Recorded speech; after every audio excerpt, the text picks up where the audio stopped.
नमस्कार, मैं हूं आपके साथ सोनिया चौहान। अपना उत्तर प्रदेश में आप सभी का स्वागत है। रुक करते हैं खबरों की ओर।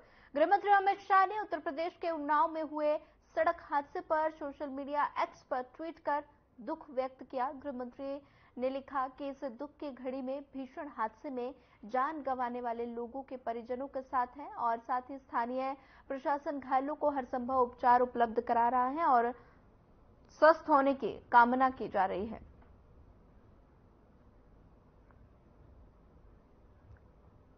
घायलों के स्वस्थ होने की कामना की।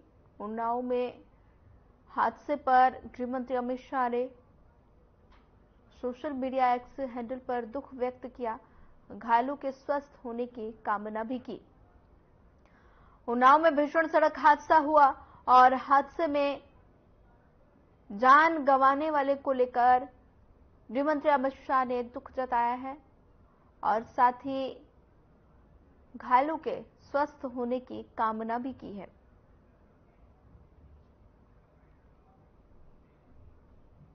मुख्यमंत्री योगी आदित्यनाथ ने लोक भवन में आयोजित मिशन रोजगार कार्यक्रम में उत्तर प्रदेश अधीनस्थ सेवा चयन आयोग की तरफ से निष्पक्ष और पारदर्शी भर्ती प्रक्रिया के तहत चयनित 7,720 लेखपालों को नियुक्ति पत्र वितरित किए और साथ ही इस मौके पर सीएम योगी ने नवनिर्वाचित लेखपालों को उनके कर्तव्यों के प्रति आगाह किया और कहा कि ये नियुक्ति प्रक्रिया पूरी ईमानदारी और पारदर्शिता के साथ संपन्न हुई है और इसमें कहीं कोई भेदभाव नहीं हुआ, कोई सिफारिश की आवश्यकता नहीं पड़ी। ऐसे में ये जिम्मेदारी बनती है कि बिना किसी सिफारिश के प्रदेश में एज ऑफ डूइंग बिजनेस के साथ ही गरीब की एज ऑफ लिविंग के लिए आपको अपने स्तर पर विशेष कार्य करना है। आइए आपको सुनाते हैं सीएम ने आगे क्या कुछ कहा।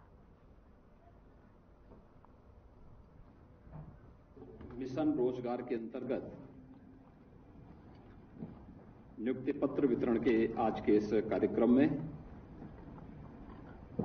प्रदेश सरकार में मंत्रिमंडल के मेरे वरिष्ठ सहयोगी, प्रदेश के वित्त और संसदीय कार्य विभाग के मंत्री श्री सुरेश कुमार खन्ना जी, अध्यक्ष राजस्व परिषद डॉक्टर रजनीश दुबे जी, प्रमुख सचिव राजस्व विभाग श्री पी गुरुप्रसाद जी, राजस्व विभाग के सभी अधिकारीगण, नियुक्ति पत्र प्राप्त करने वाले प्रदेश के मेरे सभी युवा साथियों, उनके अभिभावकगण और अन्य उपस्थित महानुभाव, 7,720 नौ चयनित युवाओं को आज उनकी आकांक्षा के अनुरूप राजस्व विभाग में लेखपाल के रूप में नियुक्ति पत्र वितरण हो रहे हैं। इस अवसर पर आप सभी को जो यहां पर बैठे हैं, प्रदेश के अलग अलग कमिश्नरी मुख्यालय पर भी ये समारोह चल रहा है, एक कार्यक्रम वहां सीधे लाइव हो रहा है, उन सभी को, उनके अभिभावकों को हृदय से बधाई देते हुए मैं अपनी शुभकामनाएं देता हूं।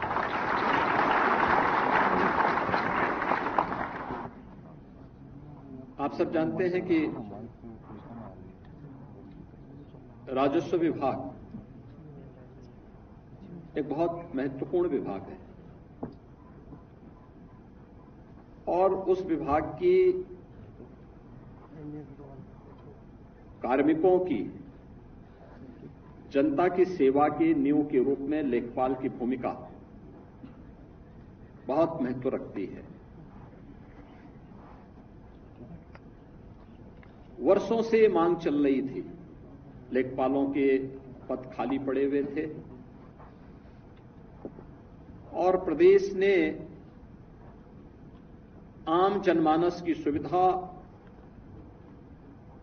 और प्रदेश में निवेश की व्यापक संभावनाओं को ध्यान में रख करके इस नियुक्ति की प्रक्रिया को समयबद्ध तरीके से आगे बढ़ाने के लिए 2022 में राजस्व विभाग ने अपना अध्याचन अधीनस्थ सेवा चयन आयोग को प्रदान किया था। चयन की प्रक्रिया पूरी ईमानदारी और पारदर्शिता के साथ अधीनस्थ सेवा चयन आयोग ने संपन्न की, लेकिन जैसा कि हम सबको देखने को मिलता है, कुछ लोगों की एक फितरत होती है हर अच्छे कार्य में रोड़ा अटकाना, अफवाह पैदा करना, गुमराह करना और कहीं न कहीं नवचयनित लेखपालों के नियुक्ति पत्र वितरण में भी इस प्रकार के रोड़े अटकाने के प्रयास हुए। लेकिन राजस्व विभाग और अधीनस्थ सेवा चयन आयोग इसके लिए लड़ा और अंततः सुप्रीम कोर्ट से भी फैसला अपने पक्ष में करके आज 7,720 नवचयनित युवाओं को उनकी आकांक्षा के अनुरूप यह नियुक्ति पत्र आज प्रदान हो रहा है। इसके लिए मैं आप सबको बधाई देता हूं।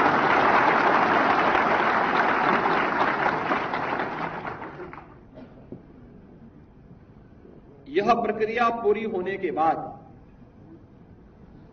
अभी 4,700 और नई नियुक्ति की अध्याचन हम भेज चुके हैं, उसको भी हम बहुत शीघ्र पूरे करने वाले हैं। और इस प्रक्रिया के पूरे होते ही 30,837 जो लेखपाल प्रदेश में नियुक्त होने चाहिए उनकी संख्या पूरी हो जाएगी। प्रदेश सरकार और डबल इंजन की ये सरकार युवाओं के रोजगार और उनकी नौकरी के लिए पूरी प्रतिबद्धता के साथ कार्य कर रही है। पिछले 7 वर्ष में आपने देखा होगा नियुक्ति की प्रक्रिया पूरी पारदर्शिता के साथ, पूरी ईमानदारी के साथ, बिना किसी भेदभाव के युवा की योग्यता और उसकी क्षमता के अनुरूप प्रदेश सरकार ने इन कार्यक्रमों को आगे बढ़ाया, जिसका परिणाम था कि 6 लाख से अधिक युवाओं को हमें सरकारी नौकरी में नौकरी प्रदान करने और नियुक्ति पत्र प्रदान करने का अवसर प्राप्त हुआ और आज वे सभी युवा प्रदेश के विकास में अपना योगदान दे रहे हैं। वे अलग अलग क्षेत्र में थे, कोई Uttar Pradesh public service commission में था, कोई अधीनस्थ सेवा चयन आयोग से था, कोई उच्च शिक्षा चयन आयोग बोर्ड से, कोई माध्यमिक शिक्षा चयन आयोग बोर्ड से, कोई बेसिक शिक्षा परिषद से, कोई पुलिस भर्ती के रूप में। यानी अकेले हम लोगों ने प्रदेश में 1,55,000 से अधिक तो पुलिस कार्मिकों की नियुक्ति की।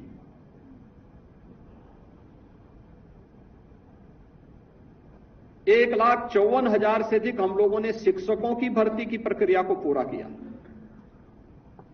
और अन्य विभागों में भी इसी प्रकार की, चाहे वह लोक निर्माण विभाग हो, चाहे वह राजस्व विभाग हो, चाहे वह सिंचाई विभाग हो, इन सब में भी नियुक्ति की इस प्रक्रिया को समयबद्ध तरीके से आगे बढ़ाने का कार्य किया गया और परिणाम हम सब के सामने है कि 6 लाख युवा जहां सरकारी नौकरी प्रदेश के अंदर पहली बार प्राप्त किया। इससे पहले एक साथ इतनी बड़ी संख्या में नौकरी इतने कम समय में युवाओं को प्राप्त हुआ हो, ये नहीं देखने को मिला और बिना किसी भेदभाव के।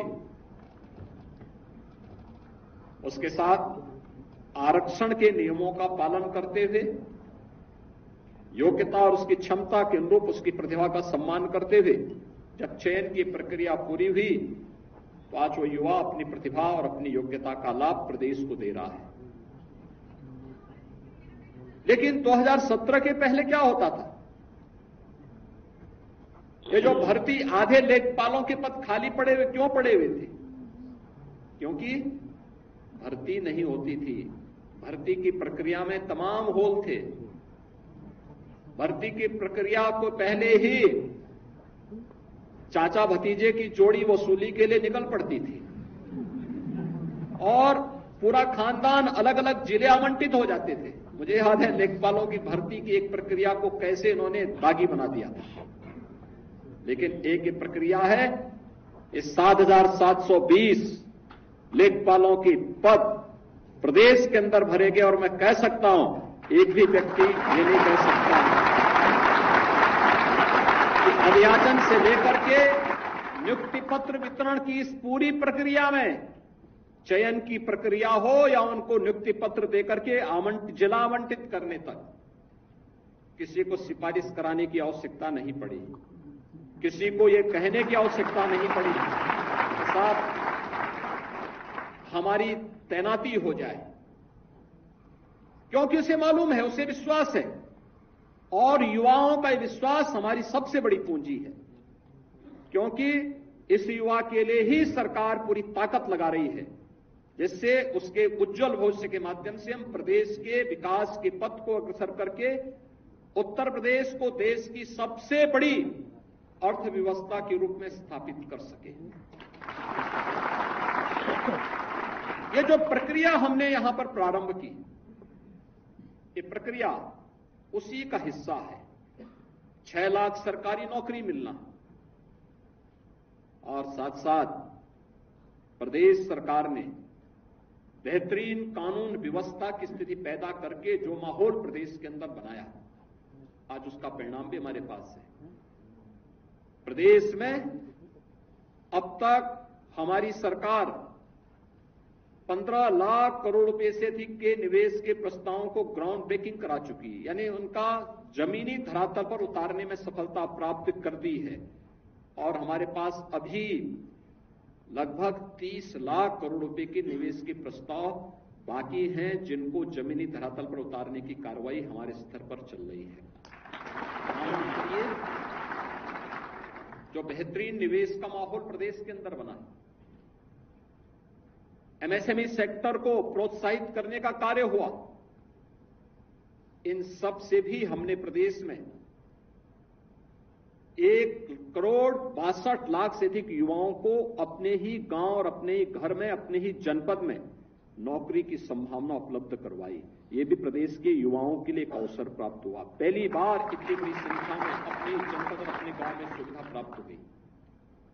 और यही नहीं, प्रदेश ने स्वरोजगार के लिए भी केंद्र और राज्य सरकार की विभिन्न योजनाओं को आगे बढ़ाने के लिए भी जो कार्य प्रारंभ किया, जिसमें प्रदेश सरकार के स्तर पर, विभिन्न स्तर पर जो प्रयास प्रारंभ हुए, आज उसका परिणाम किस रूप में हम सबके सामने प्राप्त हो रहा। प्रधानमंत्री मुद्रा योजना है, प्रधानमंत्री स्वरोजगार की योजना है, मुख्यमंत्री युवा स्वरोजगार की योजना है, वन डिस्ट्रिक्ट वन प्रोडक्ट की योजना है, प्रदेश के अंदर विश्वकर्मा श्रम सम्मान और केंद्र के स्तर पर पीएम विश्वकर्मा जैसी योजनाओं के माध्यम से भी हमने प्रदेश में 62 लाख से अधिक युवाओं को स्वतः रोजगार के साथ जोड़ने का काम भी प्राप्त यहां पे प्रदान किया है।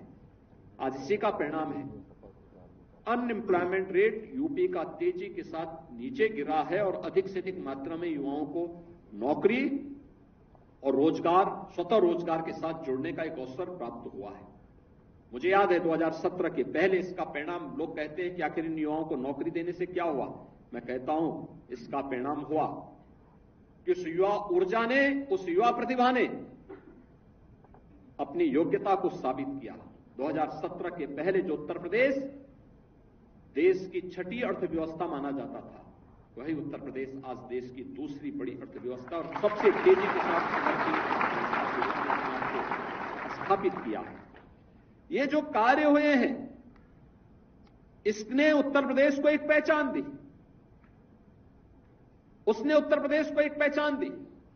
ये वही उत्तर प्रदेश है जिस उत्तर प्रदेश का युवा उत्तर प्रदेश से बाहर कहीं जाता था, उत्तर प्रदेश का नाम सुनते ही उसको पहले ही साइड कर दिया जाता था। कुछ जिलों की छवि तो ऐसी बना दी गई थी कि उस जिले के नाम पर, अभी मैं देख रहा था, आजमगढ़ जिले से जो युवा आया था त्रिपाठी हमारे पास लेखपाल की नियुक्ति प्राप्त करने के लिए, नियुक्ति पत्र प्राप्त करने के लिए, 2017 के पहले ये युवा कहीं यूपी से बाहर गया होता, कहता साहब मैं इस जनपद से हूं, तो लोग उसको नौकरी की बात तो दूर, कहीं होटल और धर्मशाला में भी कमरा नहीं देते। ये छवि बनाई हुई थी। आज ऐसा नहीं, आज उत्तर प्रदेश का युवा कहीं भी जाएगा बड़े सम्मान की निगाहों से देखा जाता है, क्योंकि इसे मालूम है ये नए उत्तर प्रदेश का नया युवा है, इसकी प्रतिभा का लोहा दुनिया मान रही है। और इसीलिए मैं आज आपसे कहने के लिए आया हूं, जो एक नई पहचान बनी है आज, इस पहचान को बरकरार रखने की आवश्यकता है और इसमें आपको अपनी पूरी ताकत, पूरी ऊर्जा लगानी है। नए अवसर मिलेंगे, ये तो मैंने नई नियुक्ति और नए लोगों के रोजगार की बात की। इससे पहले क्यों नहीं हो पाती थी? क्योंकि नियत साफ नहीं थी, भाई भतीजावाद होता था, लोगों के साथ भेदभाव होता था, नियुक्ति के नाम पर पैसे वसूले जाते थे और न्यायालय को हस्तक्षेप करना पड़ता था, कोर्ट के स्टे होते थे, सरकार उसमें किम कर्तव्य विमूढ़ की स्थिति में होती थी, क्योंकि अगर स्टे वैकेट कराते हैं तो फिर उनको ये लगता था कि अच्छा खासा पैसा उनके दलालों के, गुर्गों के सब समाप्त हो जाएंगे, इसलिए वे उस पर रुचि भी नहीं लेते थे। आपने देखा होगा, अधियाचन गया, नियुक्ति की प्रक्रिया पूरी हुई, इसके बाद कुछ लोग न्यायालय में गए, क्योंकि कुछ लोगों की आदत होती है कि अच्छे कार्य में रोड़ा तो अटकाना ही अटकाना है, कुछ ना कुछ बोलना ही है। लेकिन अंततः सुप्रीम कोर्ट से भी हम लोग जीत करके आए और अब इन सभी युवाओं को ये नौकरी पत्र, नियुक्ति पत्र प्रदान किए जा रहे हैं। आपने देखा होगा कहीं कोई भेदभाव नहीं, कोई सिफारिश नहीं। तो अगर बिना भेदभाव और बिना सिफारिश के आपको नियुक्ति पत्र प्राप्त हो रहा है तो आपकी जिम्मेदारी भी बनती है कि बिना किसी सिफारिश के प्रदेश में ईज ऑफ डूइंग बिजनेस की, एक गरीब की ईज ऑफ लिविंग के लिए आपके स्तर पर बड़े कार्य हो सकते हैं, अच्छे कार्य हो सकते हैं और उसमें अपनी पहचान बनाना, अपने आप को स्थापित करना। सरकार यही अपेक्षा आपसे रखती है, एक गरीब के जीवन में आपका कार्य लगे, आपकी ऊर्जा लगे, आपकी प्रतिभा लगे, प्रदेश के अंदर निवेश की संभावनाओं में आपका पूरा सहयोग मिले, सकारात्मक सहयोग मिले। प्रदेश के अंदर जाति, निवास और अन्य आय प्रमाण पत्र प्रदान करने के लिए एक जो समय सीमा हमने घोषित की है, उसके अनुसार एक सहयोग आम जनमानस और युवाओं को प्राप्त हो। वरासत, नामांतरण और पैमाइश से जुड़ी हुई कार्रवाई हम समय पे पूरा करें।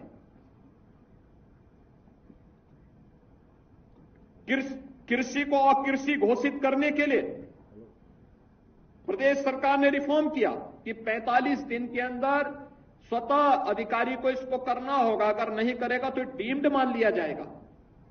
अगर उसके बाद भी हमारे पास लंबित है और मामला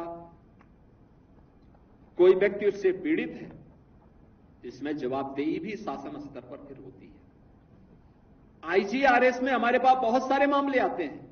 आईजीआरएस के मामले इसी बात को लेकर आते हैं। हम लोग देखते हैं कोई व्यक्ति में ऑनलाइन शिकायत करता है, बताता है साहब हमने हमारी शिकायत ये थी, समाधान नहीं हुआ, यहां से 15 दिन में हम उसकी समीक्षा करते हैं, क्यों नहीं हुआ? जनपद स्तर में साप्ताहिक समीक्षा के लिए हमने कहा है और फिर वहां पे जवाबदेही तय होती है। और इसलिए मैं आप सभी युवाओं से कहूंगा कि एक अवसर मिला है आपको, और यह अवसर आपके आगे बढ़ने के लिए अगले 10 वर्ष तक इतनी मेहनत करिए कि 35 वर्ष की आपकी सरकारी सेवा की नींव इतनी सुदृढ़ हो कि आपके प्रमोशन भी आसानी से हो सके और आपको आगे बढ़ने का भी एक अवसर प्राप्त हो सके, लोगों के बीच में आपकी अच्छी छवि बन जाए। यानी इतनी महत्वपूर्ण कड़ी लेखपाल की। लेकिन बहुत बार होता है कि लेखपाल नाम से ही लोग घबराने लगते हैं, वो घबराहट न हो। आप तो जनता के बीच में आपका जुड़ाव इतना नजदीक होता है, किसी को पट्टे की जमीन देनी है, किसी को वरासत का कार्य करना है, किसी के नामांतरण का कार्य संपन्न करना है, कृषि को अकृषि घोषित करने के लिए कोई निवेश की संभावनाओं को आगे बढ़ाना है, कहीं पर पैमाइश की कार्रवाई को संपन्न करना है, छोटे छोटे यानी विवाद और जो हिंसक वारदातें होती हैं ग्रामीण क्षेत्र में या शहरी क्षेत्र में केवल 1 फुट 2 फुट के लिए होती है। अगर हम समय पे उसको पैमाइश करके सीमांकन कर लें, बता दें कि भाई ये है व्यवस्था, पुलिस की व्यवस्था का, पुलिस का सहयोग ले लें। कहीं पर आपने देखा है कि कोई दबंग भूमाफिया जबरदस्ती सरकारी जमीन पर या किसी गरीब की जमीन पर कब्जा कर रहा है, वहां पर एंटी भूमाफिया टास्क फोर्स के साथ जाकर के हम बड़ी कार्रवाई कर लें।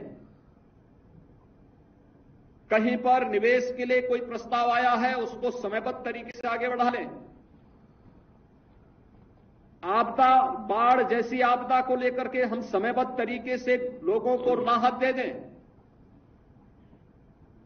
कृषक दुर्घटना बीमा योजना में कृषक, उसके परिवार के किसी सदस्य या फिर बटाईदार और उसके परिवार के किसी सदस्य की किसी आपदा में मृत्यु होने पर समयबद्ध तरीके से राहत की धनराशि उस परिवार को प्राप्त हो जाए। कितना आपको इसका यश मिलेगा, कितना आपके खाते में पुण्य आएगा। लेकिन जब हम लोग अनावश्यक लटकाने का प्रयास करते हैं, पता लगा है ये का मुआवजा है वो बी को मिल जा रहा है, ये वाला बेचारा देखता रह जा रहा है, या पैमाइश में गरीब तो देखता रह जा रहा है लेकिन कोई दबंग व्यक्ति कब्जा कर दे रहा है या कब्जा करवा दिया जा रहा है। गलत तरीके से कोई भी कार्य न करें। और इसके लिए टेक्नोलॉजी का उपयोग, अब तो पूरी यहां पर राजस्व की पूरी व्यवस्था ही डिजिटाइज हो रही है। लैपटॉप और टैबलेट उपलब्ध करवाने की कार्रवाई उनकी ट्रेनिंग के साथ हमें जोड़ना होगा। कोऑर्डिनेट से पता लग जाएगा कहां की क्या स्थिति है। आदरणीय प्रधानमंत्री जी ने व्यवस्था की, जहां एक और युवाओं को रोजगार और नौकरी मिले, यह उनकी प्रतिबद्धता और मिशन का हिस्सा है। वहीं साथ साथ ग्रामीण क्षेत्र में निवास करने वाला कोई भी व्यक्ति अगर परंपरागत रूप से गांव की जमीन पर, ग्राम समाज की आबादी की जमीन पर मकान बना के रह रहा है, तो उसके जमीन का मालिकाना अधिकार उसको घरौनी के माध्यम से प्राप्त हो सके। बड़े स्तर पर कार्य चल रहा है। अब तक 63 लाख से अधिक लोगों को हम लोगों ने व्यवस्था दे दी है और हमारा प्रयास है कि इस वर्ष तक हम लोग सभी 1,25,00,000 परिवारों को ये सुविधा उपलब्ध करवा देंगे कि जहां पर वह बसा है वहां का मालिकाना अधिकार घरौनी के माध्यम से उसको उपलब्ध करवा दिया जाए, जिससे वह व्यक्ति गांव की सारे जमीन संबंधी विवाद वहीं पे समाप्त हो सके। कितने लोगों के जीवन में आप परिवर्तन कर सकते हैं। ईज ऑफ लिविंग भी है और ईज ऑफ डूइंग बिजनेस भी है, और इस पर आपको बेहतर प्रयास करना है। सरकार यही अपेक्षा करती है कि हम लोग इस दिशा में प्रयास प्रारंभ करें, और मुझे लगता है कि वह आपके लिए आगे बढ़ने का एक अवसर भी होगा। और इसीलिए नियुक्ति पत्र वितरण के इस कार्यक्रम के साथ मैं स्वयं अपने किसी न किसी सीनियर मंत्री के साथ आता हूं और यही अपेक्षा करता हूं कि हम बेहतर करें, लोगों के जीवन में हमारी कार्य पद्धति एक छाप छोड़े, लोग हमारे प्रति सम्मान का भाव रखें। इस प्रकार का भाव, इस प्रकार का आपको अपने कार्य पद्धति को बनाना होगा, और इसी कार्य पद्धति के लिए आज मैं यहां पर आपके बीच में उपस्थित हुआ हूं। आज के इस अवसर पर मैं आप सभी को एक बार फिर से हृदय से बधाई देता हूं, अपनी शुभकामनाएं देता हूं और विश्वास करता हूं कि शासन के अपेक्षा के अनुरूप आप अपने कार्यकाल के दौरान बेहतरीन करके प्रदेश को देश की अग्रणी अर्थव्यवस्था के रूप में स्थापित करने के, प्रधानमंत्री मोदी जी के $1 ट्रिलियन की यूपी की इकोनॉमी को बनाने के इस अभियान का हिस्सा बनेंगे। आप सबके प्रति मेरी शुभकामनाएं। धन्यवाद। जय हिंद। मिशन रोजगार के अंतर्गत लखनऊ में मिशन रोजगार कार्यक्रम हुआ और साथ ही सीएम योगी आदित्यनाथ ने नियुक्ति पत्र वितरित किए और वहीं लेखपालों को नियुक्ति पत्र वितरित किए। लखनऊ में मिशन रोजगार कार्यक्रम, लेखपालों को मिला नियुक्ति पत्र। सीएम योगी आदित्यनाथ ने नियुक्ति पत्र वितरित किए।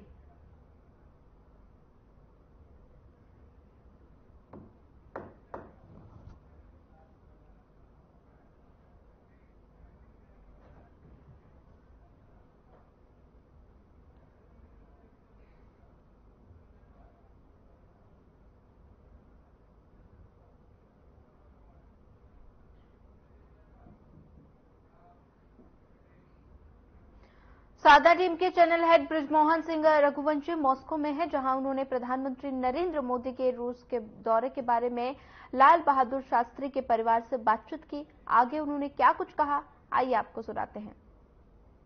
तो हम इस समय मॉस्को में हैं। प्रधानमंत्री श्री नरेंद्र मोदी जी की दूसरी विदेश यात्रा है।